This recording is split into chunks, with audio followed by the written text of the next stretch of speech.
Let's talk about motivation.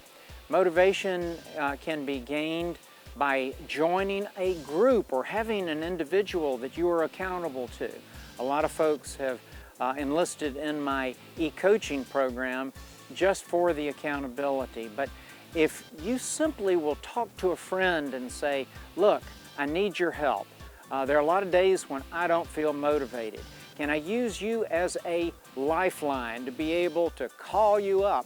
And oftentimes, a lot of the people I work with tell me that they have this special friend and they will call the friend up even during a low motivation run. And it gets them out the door, it keeps them going, and then they can share the experiences next time they get together. The groups are even more powerful because if you have a group that you're running with and you've signed up for, you're much more accountable to everybody, much more likely to get out for those runs, and much more likely to finish every run, and then to also celebrate with the group afterwards.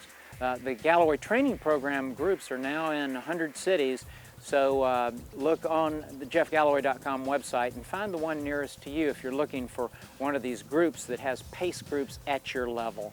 Now for an update on the Jeff Galloway 13.1, and I'm very proud to say that we have signed on one of the leading timing groups for our race in the country and actually in the world.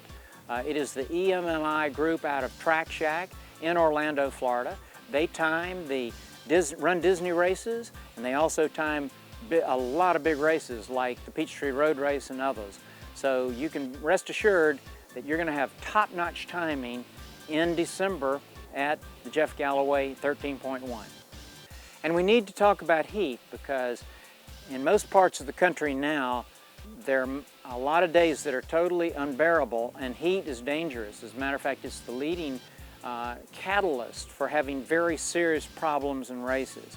There are things that you can do to lower your own core body temperature increase, and they involve slowing the pace down, 30 seconds per mile slower for every 5 degrees above 60. This should be done on all long runs and in long races also. And on long runs, there is no pace that is too slow. It is going just a little bit faster than you should. That has been the cause for a lot of problems, injuries, cramps, and you name it. With the slowdown comes more walking and less running. For example, if your original pace at 60 degrees was appropriately a 12-minute per mile pace, by 70 you're up to 13 minutes per mile, and that's a 1-in-1 ratio. 30-30, 20-20, 15-15 are the more comfortable ratios.